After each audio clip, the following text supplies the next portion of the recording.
Dr. Satin, thank you for joining us. First of all, help us understand here, who are fighting who? I mean, the MNDAA is launching an offensive against police forces. What are they trying to achieve? The ceasefire in the region broke down in 2009, and at that point there was quite a split in the Kokang armed resistance movement, and to some extent the recent clashes have been an outcome of how those splits are playing out in the region as well. So it's a very complicated scenario. However, if you just look at the Kokang region in isolation, you tend to miss the broader picture of what's taking place with the collapse of other ceasefires in Myanmar as well. So, for example, one of the largest of the armed ethnic organisations in the region, the Kachin Independence Army, which is the armed wing of the Kachin Independence Organisation, was another armed group that had an extensive ceasefire that lasted nearly 2 decades. And their ceasefire also collapsed in 2011. So broadly similar time frame to what you see with the MNDAA. And of course the question is, why were these ceasefires collapsing at around the time when you start to get movements towards a more democratic transition in Burma, and then also following that with the arrival of Aung San Suu Kyi and the NLD in power, the violence seems to have exacerbated and even become worse. And these groups are now moving to work together in what's being called the Northern Alliance, and other groups that are very dissatisfied with the current political settlement in the country are starting to come together to gather forces together to enhance their resistance. So it's a very complicated and shifting scene. Yes, yes. What about the Chinese casualty here? We know that this Chinese teacher being killed in the local school in Kokang, and also there have been sporadic shelling that have fallen in the Chinese side of the border. Have these been accidental or intentional? What is your take on that? This is very difficult to work out, to be honest with you, and I think there's a lot of you hear a lot of contested ideas around whether or not it was deliberate, whether it's a provocation, to see what the response of the Chinese authorities will be. It's obviously a very difficult and complicated scenario for the Chinese government to handle in this area, because on the one hand they don't want to appear to be intervening in what's seen as an internal matter in Myanmar, but obviously many of the communities have got very extensive relationships with China, and so it seems that there are lots of players taking actions which are intended also to test the waters. Yes. Now, the Chinese Foreign Ministry had this to say about this conflict. Let's hear what the Chinese Foreign Ministry spokesperson had to say most recently. China is highly concerned about the casualties of Chinese personnel as a result of conflicts in northern Myanmar, and has lodged stern representations with the Myanmar side. China strongly urges all sides to immediately stop fighting, restore the normal order to the border areas as quickly as possible, and earnestly uphold safety and lawful rights and interests of Chinese citizens and institutions in Myanmar.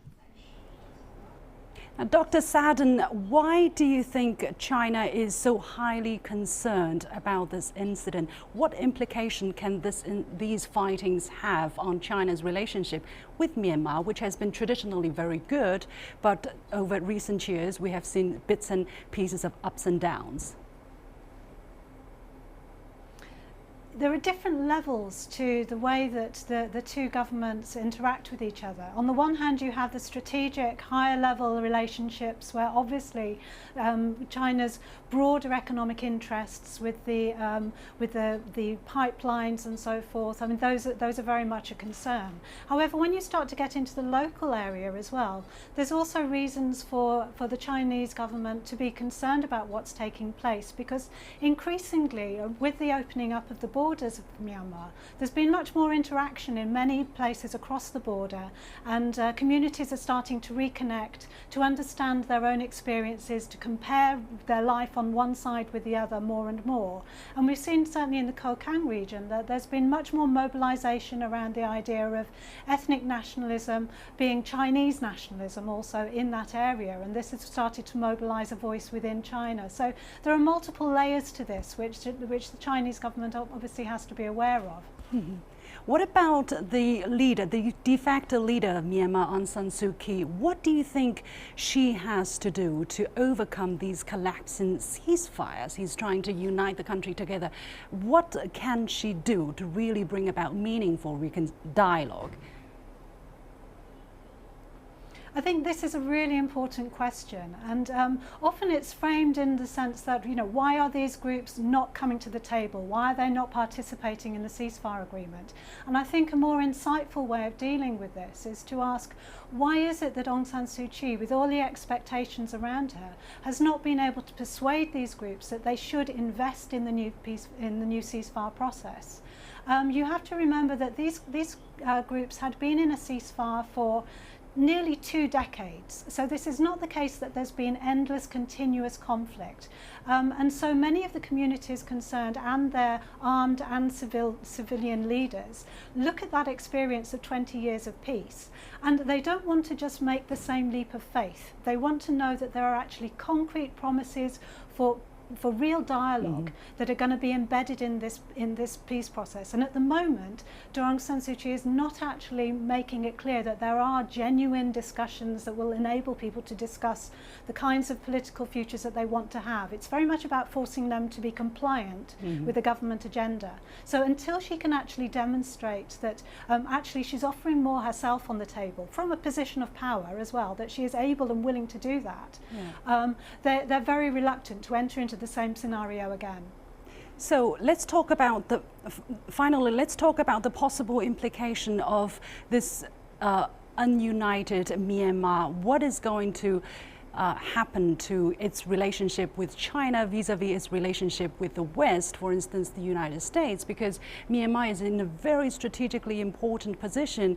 It is at the doorstep between China and the Indian Ocean. That's why we have the gas pipeline, we have the oil pipeline, so that China can bypass the Malacca Strait to get its resources into the and from the Indian Ocean much easily. However, it seems that the United States is not in the interest to see a growing relationship between China and Myanmar, and Myanmar is also on the Belt and Road route. What is your take on that? I think the different sets of interest groups have their own agendas. Now, obviously, the Western governments tend to very much put in their faith in Aung San Suu Kyi and her government. So they're very reluctant to appear to criticise or to undermine her status. And that has tended to lead them to not engage critically with her stance relating to how she can deal with many of the conflicts around the country, not just in the Kokang region, but in the Kachin region, elsewhere in Shan State, in the western borderlands as well. And they obviously have economic interests that they want to pursue, but they're very concerned about changing that narrative and appearing to undermine her. Whereas for the Chinese government, obviously their strategic and economic interests are perhaps not so heavily weighted towards supporting one regime or another. But both parties, both external parties in this, have to recognise that at present they're not fully engaging with the reasons for the long-term continuation of these issues. And so if you focus just on crushing the resistance and stopping it, all that will happen is that the underlying reasons behind the conflicts will just keep reappearing. They might disappear for 5 years, 10 years, but the history shows us that in the end they reappear, they reconfigure in different ways. So both the Chinese government and Western powers have to try to encourage the government to create a space where they can talk about the political future of the country and then building up the economic base of the country in new ways that incorporate a wider range of voices and not just about forcing a central government agenda upon all of the areas of the country. Thank you very much, Dr. Sadden, joining us from London. And when looking at the situation in Myanmar, let's not blow things out of proportion. Meanwhile, these sporadic incidents should not be allowed to overshadow the overall relationship between China and Myanmar, which has traditionally been a good and friendly one. The two countries had significant increases in economic exchanges in 2016. For instance, investment from China into Myanmar jumped 50%, and the number of investment projects from Myanmar to China increased from 5 to 34 year on year. That's according to official statistics. And all these happen against the backdrop of the ongoing conflicts. So there should be confidence that the relationship between China and Myanmar should continue to grow if the two countries work on it, because it is in everybody's shared interest. Although it has to be said, this might not be in the interest of countries outside the region.